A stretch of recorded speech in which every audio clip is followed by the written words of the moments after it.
Thanks for tuning in to the Urban Scope podcast with your host, Joseph Oliver. Remember to like and subscribe to the videos.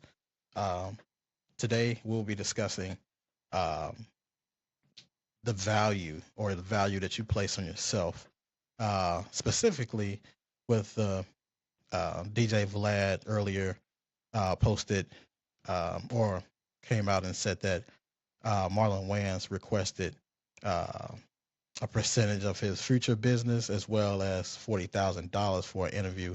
Uh, which your value is your value, right? So what you feel your value is, I mean, somebody can say that's absurd for you to be able to pay, but at the same time, uh, you know, you have to respect somebody else's wishes as it goes to uh, their price. Because for one, in that interview, you don't know what he was gonna say as far as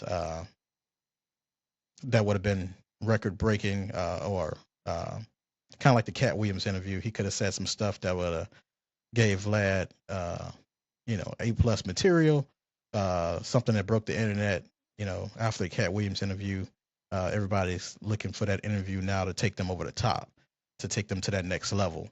Uh, and like I said, if Vlad felt that was too much, that's fine. But at the same time, he has to realize that Marlon has a value for itself. Coming from such a legendary Wayans family, a family of writers, comedians, content creators before that was actually a word.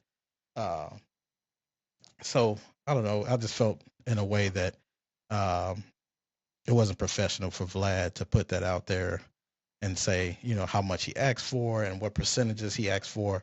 Like I said, I'm pretty sure there's been other people that asked him for things similar. I mean, it might not have been a percentage of the business, but take in mind they might have asked for, uh, certain things that everybody has a price and everybody's price is not the same. Uh, and like I said, he's been in the business for over 30 years or so.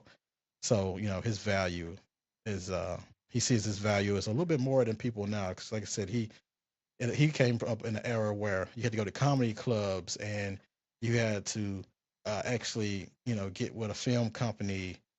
Today you can just put out content in so many different ways from the comfort of your own home, like I'm doing, or you can just record, just anywhere nowadays. You don't have to rely on a studio. You don't have to rely on 10, 15, 20 different people in order to put your material out there and get your voice heard. Uh, so times definitely are changing, and I think it's always pros and cons to it, but for the most part, uh, times I feel like are changing for the better. Is able to you're able to put more content out. Uh, you know, used to rely on TV shows and ESPN. Now you have everyone. You have these different blog sites, and I mean not blog sites, but you have different people that have YouTube channels and people that have different platforms that you're able to hear sports from a different perspective and not just able to hear it from a professional studio perspective. Uh, people like Cam and Mace, they put out uh, the sports commentary like we like to hear it. We don't always like to hear it buttoned up. We want to hear real thoughts from real people and not PC all the time. We want to be able to hear it the way we want to hear it, the way we talk. You so yeah, I thought the Vlad thing was pretty interesting, just from that perspective of, it's like, can you believe how much this money, how much money this guy asked for? But it's Marlon Wayans. He might not be the most popular as a Chris Rock or Kevin Hart, but he does bring a fan base, and he's been doing it on his own for a while. He started off mostly with his brothers, but he was able to veer off into his own movies and his own comedy and um, he paved his own lane, so to speak. Um, as opposed to nowadays, it's mostly uh, content creators and you have more independent sources of getting the material out there. So yeah, it was just interesting for me just to see and usually I don't know. I think if Vlad had a beef with you, he'll kind of put out the personal details out there because most of the time people will say, oh, I'm not gonna put the details, but he asked for a crazy amount. But to give specifics on what he asked for, allegedly, this is his perspective. Marlon Wayans hasn't said anything about if this amount was true or not. I know he responded on social media uh, to a guy who was saying he should have asked for more. So he kind of confirmed it, but he didn't, verbatim say that, hey, I asked for this amount, which he probably wouldn't, because, like I said, it's about being professional. And I feel like Vlad, sometimes when he have a beef with somebody, he kind of, goes on a rant and kind of like, even if the subject doesn't have anything to do with Marlon, he might just go out of his way and say, "Hey, I asked for this guy for an interview, and this guy told me this, so this guy didn't return my call." And you're not going to be liked by everybody, and you're not going to be uh, seen in the most brightest of light by everybody, especially uh, with the history of Vlad and with the different rappers and people he had on the shows. A lot of some of those relationships have went sour. Like I said, people outgrow people, and that's fine. But you don't have to just take it personal all the time. Just learn from it and keep going. So yeah, so like I said, your value is your value, and don't let anyone else put a value on you. Your value, what you feel, you'll eventually be able to uh, establish your value in the marketplace, and people will see your value. You don't have to bend, bend to people's whims all the time. Uh, so yeah, just keep that in mind. Uh, so yeah, so the Vlad thing was kind of big in the media this week. Uh, let's kind of switch gears a little bit on sports, and I want to talk about the holdouts right now between the Cowboys and the Eagles. Have a holdout with Hassan Reddick. Um, it's just interesting, the holdouts in the NFL as compared to other sports. NBA, you really don't hear about holdouts as much. They have more trade talk because their contracts are more guaranteed and more player friendly. The NFL contracts have so many stipulations in it. Going back to Kyler Murray's contract when they wanted him to uh, study a certain amount of hours because there were rumors of him being a huge video gamer, and I guess they felt that was taken away from his studying abilities and his play on the field. Which it's a team and they have contracts, they have a right to do this stuff, but it just seems a little bit more invasive than other team contracts. The NBA in this league is more a player friendly league. The NFL, on the other hand, it's more of the good old boys club. Do as I say, do as I tell you to. I'm gonna pay you this much. If you don't take it, leave it. We'll send you somewhere else, and don't even think about it the next day. Which is a bad precedent, I think, in ways, because it's going to steer more of those younger kids eventually away from that sport. Um, I would tell my kids not to play in the NFL unless you're playing quarterback. Otherwise, it's not too lucrative as compared to the other sports. You can make money in a sport, but you mostly after your first one or two contracts, you're on 1 year deals. You're getting shipped around everywhere, and so forth. So the NBA is definitely it's a lot more secure, and even the MLB. I'm not sure about the National Hockey League, but uh, Major League Baseball offers the longer contracts, the more secure contracts. Uh, even when they cut you, they give you all of your money and just let you go about your way, which is not necessarily a good thing, but you get all your money. Post to NFL, you got to arbitrate and probably take people to court just to get your money back. But just getting back on the holdouts for the Cowboys. CeeDee Lamb hasn't been in practice in the off season, and you know it's looking like he's not going to come back until they get that guaranteed or get that contract and around the guarantees that he wants. It looks like they're not even in the negotiations. Jerry Jones came out and said that it's not a priority for him, but he kind of backtracked it a couple of days later or the next day later, saying, it's going to get done. But the damage was already done when you kind of said it wasn't a priority.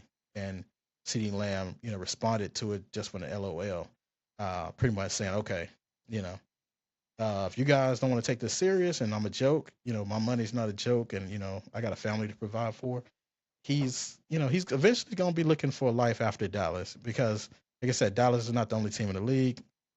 He's considered a top five receiver in the uh, in the league. So there's going to be teams and offers. Right, this year might be too late because everybody set their set their depth charts pretty much already, and the cap is where it is, and the money's pretty much allotted for at this point for most teams, especially for the money that he's looking for.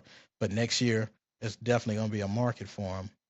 Um, Seeing that he plays this year and is productive. But even if he doesn't play this year, there's going to be a market somewhere for him. So I think that uh, Dallas is setting a bad precedent for future players that could come to Dallas. They're going to be like, wow, I have to wait to get my money. Even the quarterback, Dak Prescott, is in the last year of his deal, and they haven't given him a new contract yet. So if you're a quarterback in the NFL, it's automatically understood 9 times out of 10, you're going to get your money and you're going to get it early, and it's not going to be any hesitancy from the league. I mean, from the owners to get your money.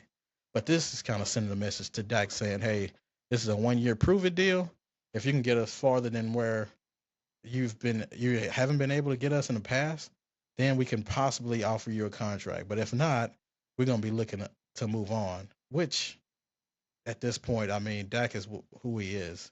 I mean, he got you to the second round of the playoffs, and that's about the far as he got. And that was, other than that, you're out in the first round, unless you got to buy in the first round, and you get out in the second round. But then they did trade, you know, all of that capital. You get Trey Lance from 49ers. So I don't know. They've just been sitting with Trey Lance on the bench with Cooper Rush, which is most people consider Cooper Rush probably the second best backup in the league. What the best backup in the league. Um, so I'm not sure where they're going in the direction as far as their quarterback situation is goes. But and Shador as well. There's been rumors of will he tank to get Shador? I mean that's a far stretch, right?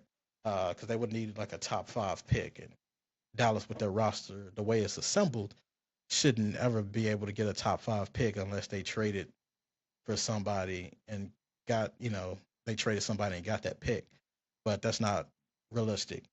Um, so I mean the Cowboys and even on the defensive side of the ball with Trayvon Diggs and Micah Parsons, they have contracts coming up and they haven't really spoken on those.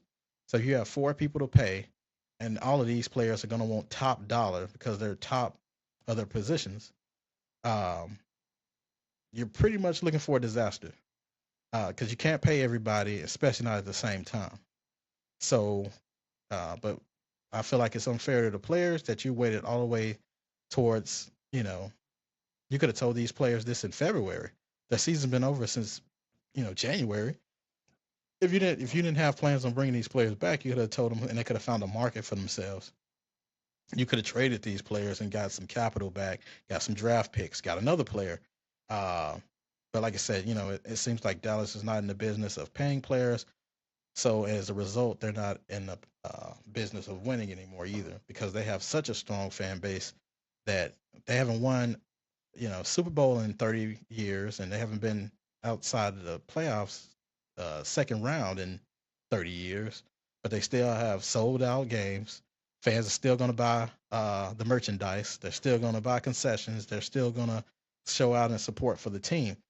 So when you have that, you have really no incentive to win or incentive to get better. You just want to just maintain what you got, or maybe improve by just being, by Jerry being in the media every week and coming out and speaking on players and speaking on the team and hyping a team up, saying, every year, this is our year, this is our year. Um, but you never get really far because you don't put in the resources or invest in a team like you should to get to the next step. Uh, which I mean, eventually, like I said, you're going to have to pay somebody. I don't know if they're trying to rebuild this team similar to what Seattle did back when after the Super Bowl against the Patriots, where they lost on a 1 yard line interception from Malcolm Butler. That pretty much was the beginning of the end for that team. But They decided that they were going to rebuild that team um, with just Russell Wilson. They let Bobby Wagner go. They let Earl Thomas go. They let Richard Sherman go. Cam Chancellor retired due to the neck injury. They let Marshawn Lynch go. They pretty much let go of all the top players that they had on that team. So essentially, we knew they were rebuilding that team, and they built it with Russell Wilson, which he only lasted a couple more years and went to Denver, and which now he's in Pittsburgh. So it didn't go well for anybody after that team. After they pretty much disseminated that team, so Dallas is treading dangerous waters with uh, not being able to pay their players and just taking these players for granted. Granted, they didn't win you a Super Bowl. They didn't get you far in the playoffs, but you did get 12 plus wins in the last 3 years. So it's not like you guys were just in the lottery every year and nobody's winning anything. It's you know, other than Dak, you haven't seen the other players is ceiling. Trayvon Diggs is still young. Michael Parsons is still young. CeeDee Lamb is still young. Now, if you want to go in a different direction than quarterback, that's understandable. But you should have told Dak that back in February. Say, hey, we don't really, you know, we really can't do this again. We kind of see where this is going. You're able to, you can go look out and see what your market looks out there, but we don't plan on renewing you. That would be the fair thing to do, but they always want a backup plan, so they didn't tell Dak that and wait to the last minute. So now he's stuck with this last year of his deal, and he has to wait to the off season to get a new contract, possibly with a new team. Um, yeah, but you think Dallas would have more urgency with the ascension of the Texans. The Texans, rookie quarterback C.J. Stroud. They made it to the second round of the playoffs last year. They were able to be successful with the rookie quarterback, who's still on a rookie deal. He still has another couple of years before he's on that rookie deal. But you see what the Texans are doing, putting pieces around C.J. Stroud, with the addition of Stephon Diggs and Joe Mixon. So they have the run game locked up as well as the passing game. Offensive line is pretty decent as well. So it looks good going forward, and they really don't have any contract issues this year on the offensive side of the ball.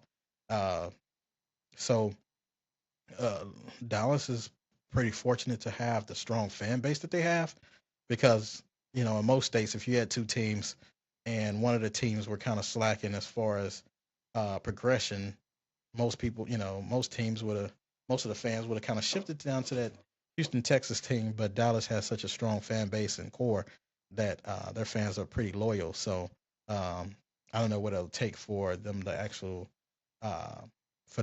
uh, veer off, uh, but yeah, they have to watch the Texans. The Texans are looking to ascend still and get even better.